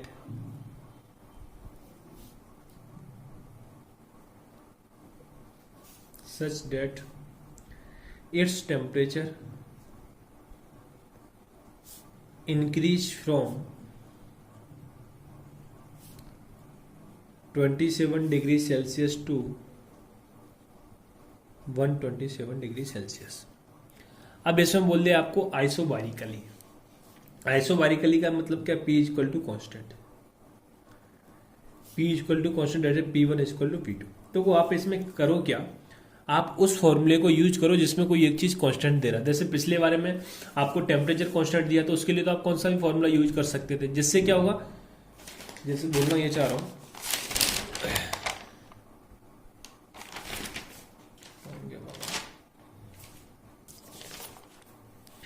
जैसे ये दो फॉर्मूले अपने पास, दो टेम्परेचर कांस्टेंट था तो एक टर्म तो ये 0 हो गई, तो आपके लिए कैलकुलेशन बच जाएगी। अब आपने प्रेशर कांस्टेंट बोला तो आप इसको इस वाले फॉर्मूले को यूज कर लो, तो आपकी ये वाली चीज क्या हो गई 0 हो गई। अब आपको सिर्फ इस पे कैलकुलेशन करना है। आप ये वाला यूज करो तो पहले आपको प्रेशर से वॉल्यूम निकालना पड़ेगा, तो प्रोसेस क्या हो जाएगी और ज्यादा बढ़ जाएगी, तो वहां गलत होने के चांसेस ज्यादा है। तो उस फॉर्मूले को यूज करो जिसमें एक चीज कांस्टेंट है। जब वॉल्यूम कांस्टेंट बोले तो इस वाले को यूज कर लेना, ठीक है सर, ठीक। तो यहां से हमने बोल दिया कि आइसोबारिकली बोले मतलब P1 इक्वल टू P2 हो गया, ठीक है सर। तो आप बस फॉर्मूला यूज करो, delta S equal to NCP ln of T2 upon T1 plus NR ln of P1 upon P2। जब आपने ये कॉन्स्टेंट ही बोल दिया तो अपन दोनों की जगह P पुट कर सकते हैं, बात है कि या फिर P1 पुट कर दो, तो यहां से भी ये 1 बन जाएगा। तो डेल्टा मोल्स दिए 5, तो मैं 5 लिख दिया, CP ln ऑफ T2 आपका क्या है 127 डिग्री सेल्सियस, केल्विन में कन्वर्ट करोगे तो 400 और ये कितना हो जाएगा 300 plus NR ln of P1 में दोनों की जगह पुट कर दूं, P2 को भी आप क्या लिख सकते हो P1, तो P1, तो ये आपका क्या हो गया ln1, तो delta S equal to 5 Cp ln of 4y3 plus nr ln1, तो ln1 की वैल्यू कितनी होती है 0, तो ये टर्म तो पूरी 0 हो गई, तो डेल्टा S इक्वल टू आ गया आपके पास 5 Cp ln of 4y3। Clear है? अब देखो यहाँ डिपेंड करता है कि आपको वो आइडियल गैस बोल रहा है तो कौन सी आइडियल गैस के बारे में बात कर रहा है। जैसे अभी कुछ नहीं बोला तो इसके ज्यादातर जो आपके कॉम्पिटिटिव एग्जाम में भी जो क्वेश्चंस आएंगे वो इसी फॉर्म में आएंगे, क्योंकि अगर अदरवाइज वो आपको इसकी भी वैल्यू कैलकुलेट कराने को बोल दिया तो क्वेश्चन अपने आप में 2 क्वेश्चन बन गए, फिर इसकी वैल्यू कैलकुलेट करके समझ, मान लो यहाँ O2 गैस बोल देता, वो क्वेश्चन मैं करा रहा हूँ, तो फिर आपको पहले इसकी वैल्यू कैलकुलेट करनी, जब आप यहाँ पुट करते हैं तो क्वेश्चन काफी लेंदी हो जाता है ना, तो ऐसे नहीं देगा, आपको इस फॉर्म में ही आंसर मिलेंगे जनरली, है ना, प्रीवियस ईयर में, तो आपको ये फॉर्म में ही आंसर छोड़ देना है, वैल्यू तो अभी पुट नहीं करना, आपको इन्फॉर्मेशन भी नहीं है अभी, आप यहाँ पुट नहीं कर सकते सीपी की जगह कुछ भी, ठीक है, तो समझ रहे हो ना ये चीज में क्या बोलना चाह रहा हूँ, ठीक है सर, हाँ। अब मान लो इसी क्वेश्चन को मैं सेकंड क्वेश्चन आप मान के लिख सकते हो कि आपको इस पे बोल देता O2 गैस के बारे में वो बात कर रहा है, अभी गैस मेंशन नहीं है ना, जब O2 गैस के बारे में बात कर रहा हो, कैलोरी में आपसे बोला है वैलोरी बताना है, वैलोरी बोलो कैलोरी में आंसर बताना है, तो Cp O2 गैस कैसा है, डायटोमिक है, डायटोमिक के लिए Cp कितना होता है 7r/2, ये मैं बोला था, आप याद रख लो तो अच्छा, नहीं तो फिर कैलकुलेट करो, फॉर्मूला आपको बता चुका हूँ 7r/2, तो जब आप इसको कैलोरी में लिखोगे तो R की जगह 2 पुट करोगे अपॉन 2, तो कितना आ गया Cp की वैल्यू 7 कैलोरी। तो अब आप डेल्टा S अगर आपको वैल्यू निकालनी है तो 5 इंटू 7 ln ऑफ 4/3, आप इसको लॉग में कन्वर्ट करोगे तो क्या लिख सकते हैं 5 इंटू 7 2.3 लॉग ऑफ 4/3। क्लियर? तो यहां से डेल्टा S इक्वल टू आ गया 35 हो गया ये इंटू 2.3 लॉग ऑफ 4 माइनस का लॉग 3, इसको आप लिख सकते हो, ठीक है। डिवाइड वाली चीज माइनस में चली जाती है, जैसे प्रीवियस अभी फॉर्मूले कराते समय भी मैं आपको बताया इस चीज, ठीक है सर। तो 35 इंटू 2.3 लॉग 2 की पावर 2 लिख सकते हो लॉग 4 को, माइनस लॉग 3 की वैल्यू कितनी होती है 0.48, मैं इस चीज को यहां कर रहा हूं अब, तो delta S equal to 35 into 2.3, इसको आप क्या लिख सकते हो 2 log 2, तो 2 log 2 क्या हो गया 2 log 2 माइनस का 0.48, है ना, इसको आप ऐसे चलने दो जिससे सारी चीज याद रहे। तो delta S equal to 35 into 2.3 log 2 की वैल्यू होती है 0.3, तो कितना हो गया 0.6 माइनस का 0.48। अब जब आप इसको कैलकुलेट करते हो तो फाइनल वैल्यू आएगी 35 इंटू 2.3, यहाँ कितना बचा आपका 0.12, तो इसको कैलकुलेट करने पाएगा 9.66 कैलोरी। तो देखो अभी अगर आप चाहते तो आप यहाँ के बाद इस क्वेश्चन को करते नहीं, आपको पता है log 2 की वैल्यू 0.3 होती है, डायरेक्ट वैल्यू पुट करते आप सीधा इस स्टेप पे आते, है ना। तो ये सब मैं आपको समझाने के लिए क्या हूँ, क्योंकि मेरे को नहीं पता क्लास में किस किस लेवल तक के बच्चे हैं, तो हर बच्चे को समझ में आना चाहिए, इसलिए इतना हर स्टेप बाय स्टेप मैंने किया। देखो इस टाइप के क्वेश्चंस आते हैं। अब देखो आपको अगर इसकी वैल्यू देता, पहले गैस मेंशन कर जाता, फिर आपको ये सब प्रोसेस भी करनी पड़ती, तो ये आप यहाँ से मान सकते हो, इसी का सेकंड पार्ट है, O2 गैस देके पूछ लिया। वैसे जनरली आपके आंसर भी इसी फॉर्म में मिलते हैं, ऑप्शंस जो फॉर्म में आपको मिलते हैं, ठीक है। ये इस पे लास्ट क्वेश्चन और ले लेते हैं अपन।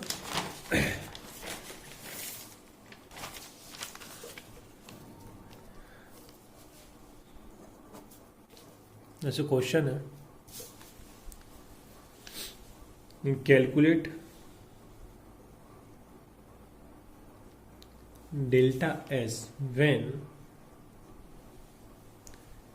20 gram of helium gas is heated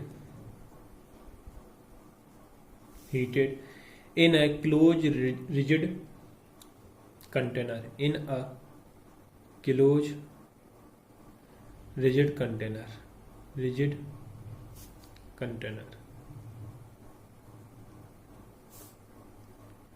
to change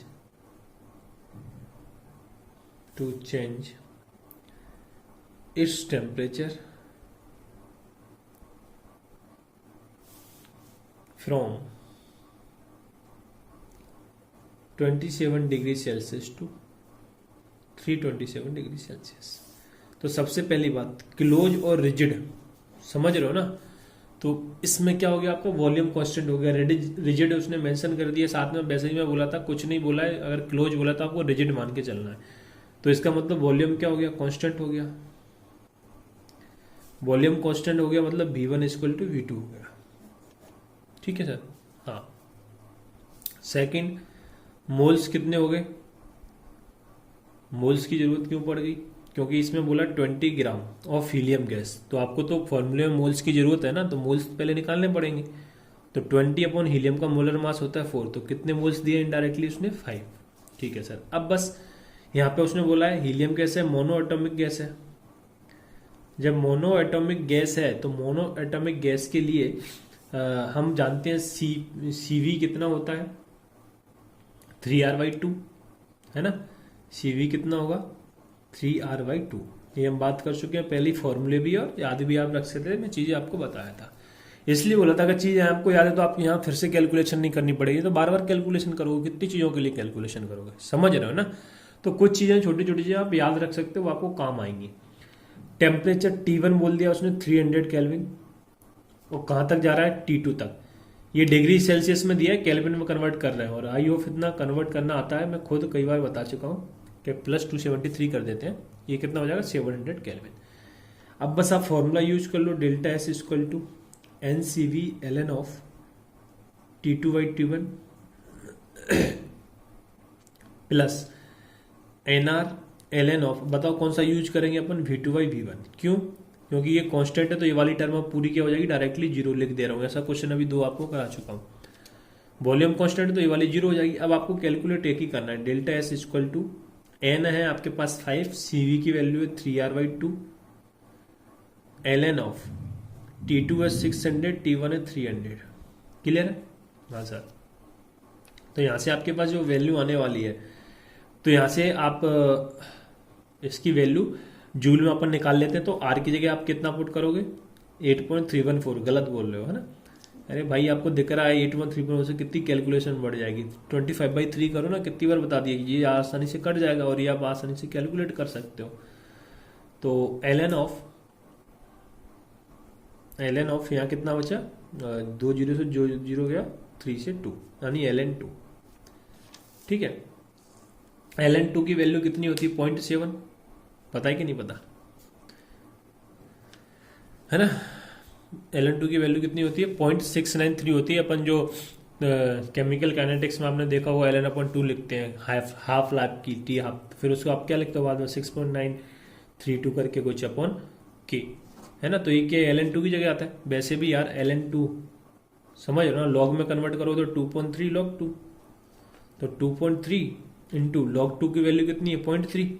तो कितना हो गया, 3 त्रिक 9, 3 दूनी 6, तो 0.69। तो मैं उसको सिंप्लिसिटी के लिए 0.7 लिख सकता हूँ। ठीक है? ये चीज़ आपको आती है, नहीं आती है तो अभी बता दी है। 5 इंटू 25 इंटू 0.7, तो यहाँ से आप देख लो अब कितना हो गया, 25 इंटू 25 इंटू 5, 125, 25 पंजे 125, वेरी गुड। 25 इंटू 0.7, 7 से मल्टीप्लाई करो तो कितना आएगा आपके पास, 7 5 35, 3 7 दूनी 14, 3 17 और 7 1 8। गलत कर दिया गया कुछ मैंने, 7 5 35, 5 3 हासिल लाके 7 दूनी 14, 3 17, 7 1 हासिल लाके 7 1 7 1 8।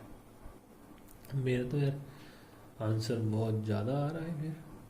फिर हमने क्या पुट किया, 3R/2, 3R/2, वहाँ से 15 7.5। अच्छा मैं 2 को खा गया, अभी अपॉन में 2 भी है ना, ये वही मैं बोला कुछ तो गड़बड़ है। 2 2 2, तो ये आपका कितना हो गया, 87.5, है ना? ये पॉइंट तो लगाओगे ना, ठीक है?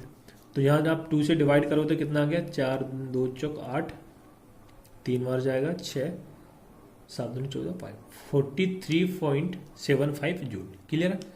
ठीक है सर। और कैलोरी में लिखते तो आप क्या करते, 25/3 की जगह आप 2 पुट करते तो आपका आंसर आता 10.5 कैलोरी। जिसमें भी दिल करे उसमें निकाल लो, कोई बात नहीं, है ना? तो ये हो गया आपका फर्स्ट मतलब टोटल 3 क्वेश्चन मैंने करा दिए। तो ये एक लास्ट चीज और देखते हैं, फिर इसको अपन वाइंड अप करते हैं, है ना। छोटा सा है 5 मिनट का। तो ये आपके क्वेश्चंस हो गए। फोर्थ में जहाँ बात करूँ तो 3 क्वेश्चन करा दिया, तो मैं इसको 4th नंबर दे देता हूँ। क्वेश्चन के फॉर्म में इस प्रोसेस को करा रहा हूँ, एडियाबैटिक प्रोसेस। अभी आइसोथर्मल के क्वेश्चन हमने देख लिए, तो हेडिंग भले ही नहीं डाली, अपने क्वेश्चन फॉर्म में देख लिया। आइसोथर्मल के लिए तो उसमें टेम्परेचर कांस्टेंट हो जाता है। एडियाबैटिक प्रोसेस में क्या होगा, Q 0 हो जाता है। पता है कि नहीं पता? पता है। बट इसमें अपन कुछ भी करेंगे नहीं, ना क्वेश्चन भी नहीं करें ना कुछ नहीं करें। क्यों नहीं करें? क्योंकि इसमें कुछ भी आएगा उसका आंसर 0 ही होगा, है ना। तो अपन पहले उसी को समझते हैं कि वो आपको आंसर देना कैसे। आपने एडियाबैटिक प्रोसेस बोल दिया है, तो एडियाबैटिक प्रोसेस बोल दिया है, तो इसमें सबसे पहली बार डेल्टा S 0 हो जाएगा। अब क्यों होगा ये अपन अभी आ रहे हैं, ठीक है। बट आपको शर्त है, मान के क्या करना है, फिर से बोल रहा हूं, एज्यूम रिवर्सिबल प्रोसेस की बात कर रहे हो, रिवर्सिबल प्रोसेस। क्लियर है सर? हाँ। तो अपन इसके 3 रीजन पढ़ेंगे कि डेल्टा S 0 क्यों होता है ना। एडियाबैटिक प्रोसेस के लिए डेल्टा S 0 होता है, हमको यही तो प्रूव करना है जब इसमें पढ़ रहे हैं। समझ रहे हो ना कि एडियाबैटिक प्रोसेस के लिए डेल्टा S की एंट्रोपी तो निकालना सीख रहे हैं। तो एडियाबैटिक प्रोसेस के लिए एंट्रोपी 0 क्यों होगी, तो उसके 3 रीजन है अपने पास। आपको अगर एक भी समझ में आता है तो अच्छी बात है, तीनों के तीनों आएंगे। देखो, सबसे पहले आपके पास डेल्टा S इक्वल टू क्या होता है, NCV ln of T2 T1 plus NR ln of V2 V1। Clear? हाँ सर। एडियाबैटिक प्रोसेस में ध्यान दो, वॉल्यूम तो क्या होता है, इंक्रीज होता है और टेम्परेचर डिक्रीज होता है। ये मैं आपको जब एडियाबैटिक कराया था वहां किया था। तो आप एक चीज देखो, टेम्परेचर इंक्रीज होगा तो ये वाली वैल्यूज की वजह से एंट्रोपी बढ़ेगी। एंट्रोपी अगर पॉजिटिव होती है वो अपने लिए फेवरेबल होती है, समझ रहे हो ना। अगर डेल्टा S की वैल्यू पॉजिटिव आएगी तो रेंडमनेस, उसका मतलब रेंडमनेस बढ़ रहा है। अपने लिए फेवरेबल कंडीशन कौन सी है, डेल्टा S पॉजिटिव, ये फेवरेबल कंडीशन है। और डेल्टा S क्या होना चाहिए, नेगेटिव, स्पॉन्टेनियस सिलेक्शन के लिए। जब आप डेल्टा G पढ़ेंगे ना, जब वहां ये सारी चीज बताऊंगा, है ना, वहीं आएंगी ये काम। तो अभी तो आप इतना सोचो, टेम्परेचर क्या हो रहा है, कम हो रहा है, यानी फाइनल टेम्परेचर कम हो रहा है, तो ये वैल्यू ओवरऑल क्या होगी, कम होगी। इसकी वजह से तो आपकी एंट्रोपी क्या होने वाली है, कम होने वाली है। क्योंकि एडियाबैटिक प्रोसेस में टेम्परेचर कम होता है, वॉल्यूम बढ़ता है। वॉल्यूम बढ़ा है तो इसकी वजह से एंट्रोपी क्या होगी, बढ़ेगी। इस वाली टर्म की वजह से, इस वाली टर्म की वजह से कम होगी। बट क्या, इससे जितनी ज्यादा बढ़ेगी उससे, इससे जितनी कम होगी उतनी ही इससे बढ़ेगी। दोनों क्या होती हैं, वो इक्वल होती हैं, है ना। PV equal to NRT directly proportional है वॉल्यूम और टेम्परेचर, है। तो इसका मतलब एंट्रोपी में डेल्टा S में कोई चेंज ही नहीं आ रहा है, S में चेंज ही नहीं आ रहा है। तो इसकी वजह से भी आप देख सकते हो, जितनी बढ़ रही है उतनी घट रही है, यानी ओवरऑल क्या हो गया, 0। तो यहां से भी एक रीजन है कि 0 क्यों होती है। सेकेंड रीजन आप यहां से भी जान सकते हो कि आपने DQ रिवर्सिबल के लिए बात कर रहा हूं, फिर से बोल रहा हूं, रिवर्सिबल के लिए क्या होता है, 0 होती है। फॉर किसके लिए, एडियाबैटिक प्रोसेस के लिए। एडियाबैटिक प्रोसेस में हमने पढ़ा था DQ क्या होगा, 0 होगा। Q की वैल्यू क्या होगी, 0। तो जब यही 0 हो गया तो डेल्टा S क्या हो जाएगा, 0। अब ये 0 क्यों रहा, क्योंकि प्रोसेस कैसी है आपकी, एडियाबैटिक प्रोसेस है। तो ये भी हमने देखा था कि एडियाबैटिक प्रोसेस में डेल्टा Q 0 होता है। जब डेल्टा Q 0 तो डेल S भी आपका क्या होगा, 0 होगा। अगर यहां से भी नहीं आता तो एक चीज होता, तो पहली बात तो यहीं से क्लियर हो गया होगा आपको कि ये जितना बढ़ेगा इतना कम होगा, उतना इससे रेंडमनेस बढ़ेगी। तो ये कंपनसेट कर देंगे, दूसरे को कैंसिल आउट कर देंगे, फाइनली 0 बचेगा। DQ इक्वल टू 0, तो यहां से भी डेल्टा S आपकी क्या हो जाएगा, एडियाबैटिक प्रोसेस में 0। सर ये आप कैसे बोल रहे हो, हम समझ नहीं पा रहे हैं। अरे यार, delta S equal to DQ/T formula पढ़ा है क्या, अभी बताया ना हमने। तो जब आप इसको 0 कर दोगे, Q को ही 0 कर दोगे, तो डेल्टा S क्या हो जाएगा, 0 हो जाएगा। अभी फॉर्मूला बताया ना, 3 फॉर्मूले याद रखने को बोला, तो DQ/T ये फॉर्मूला बताया है ना, तो ये 0 हो जाएगा, तो आपकी डेल्टा S भी क्या हो जाएगा, 0 हो जाएगा। सेकंड रीजन ये, तो यहां से भी 0 बोलेगा। थर्ड रीजन क्या है, थर्ड रीजन आप याद करो, मैंने TV की power gamma -1 equal to constant, ये टर्म आपको लिखाई थी। हाँ सर। तो यहां से आप T2/T1 इक्वल टू क्या लिख सकते हो, V1/V2 की पावर गामा -1, ठीक है, क्योंकि कांस्टेंट है। तो यहां से आप T1 V1 equal to T2 V2 gamma -1 लिखते, तो ये प्रोसेस आ जाएगी कि यार कैसे की है, इतना तो कर लिया करो। T1 V1 की power gamma minus 1, T2 V2 की पावर गामा माइनस 1। तो T1 upon T2 equal to क्या हो जाएगा, V2 अपॉन V1 की पावर गामा माइनस 1। तो ये चीज़ तो मैंने यहाँ लिख दी है, कुछ और थोड़ी ना किया है। ठीक है सर, ये समझ में आ गई। अच्छा, आप इसके लिए एक स्टेटमेंट और लिख सकते थे। कौन से के लिए, जो मैं फर्स्ट वाला आपको बताया हूँ, है ना, फर्स्ट पॉइंट के लिए। फर्स्ट पॉइंट कौन सा, इस वाले पॉइंट के लिए आप स्टेटमेंट जो मैं आपको बोला हूँ कि कैंसिल आउट कर रहा है एक दूसरे को, उसको स्टेटमेंट के फॉर्म में लिख लो, है ना। मैं बोल दे रहा हूँ एक बार, मैंने बोला ना कि ये जितना घटेगा ये उतना बढ़ेगा, तो दोनों कैंसिल आउट हो जाएंगे। तो स्टेटमेंट में आप क्या लिखोगे, एन एडियाबैटिक रिवर्सिबल प्रोसेस, है ना, क्योंकि वो आप इंपॉर्टेंट चीज़ है, भूल गए तो फिर गड़बड़ हो जाएगी। An adiabatic reversible process, change in entropy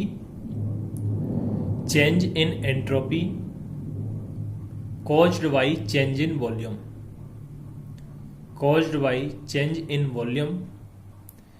is exactly equal and opposite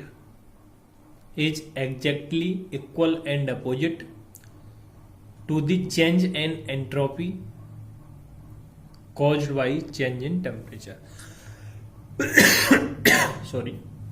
caused by change in temperature। मतलब ये हुआ कि जो एंट्रोपी टेम्परेचर में चेंज की वजह से कम हो रही है और जो वॉल्यूम में चेंज की वजह से बढ़ रही है, वो दोनों क्या है, इक्वल और अपोजिट है, इसलिए वो कैंसिल आउट हो जा रहे हैं। ठीक है, अब यहाँ से हमने 3 पॉइंट की बात कर ली। फाइनली अब इसमें भी आपको याद क्या रखना है, एक तो डेल्टा एस अगर आपसे सिस्टम पूछता है तो उसकी वो होता है 0। अगर डेल्टा एस सराउंडिंग पूछा है, सराउंडिंग, तो उसका भी आंसर होगा 0। और डेल्टा एस यूनिवर्स पूछता है, डेल्टा एस यूनिवर्स, उसका भी आंसर क्या हो गया, 0। क्या हो गया, 0। तो यहां से अगर आपने एक चीज देखा हो कि आपने आइसोकोरिकली प्रोसेस पढ़ी है, आइसोबायरिकली प्रोसेस पढ़ी है, आइसोथर्मरिकल प्रोसेस पढ़ी है, पर आइसो एंट्रोपिक प्रोसेस नहीं पढ़ी थी, है ना, तो एडियाबैटिक प्रोसेस पढ़ी थी। तो अब यहाँ से आप याद ये रखोगे कि आप एडियाबैटिक प्रोसेस को आइसो एंट्रोपिक भी बोल सकते हो, आइसो एंट्रोपिक प्रोसेस भी बोल सकते हो। किसको, एडियाबैटिक प्रोसेस को, जो मैं आपको वहाँ पढ़ाया था, है ना। तो फाइनली इसमें इतना ही है। ठीक है, तो आज के लिए इतना ही, बाकी हम आगे प्रोसीड करेंगे। अब इस पर अपने ज़्यादा लेक्चर्स नहीं बचे हैं, 2 या 3 लेक्चर में खत्म हो जाएगा ये चैप्टर। फिर अपन जो भी शीट है अपनी सबको डिस्कस करेंगे 1 बाय 1, है ना। तो आज के लिए इतना ही, बस पढ़ते रहिए, खुश रहिए। Thank you, good bye.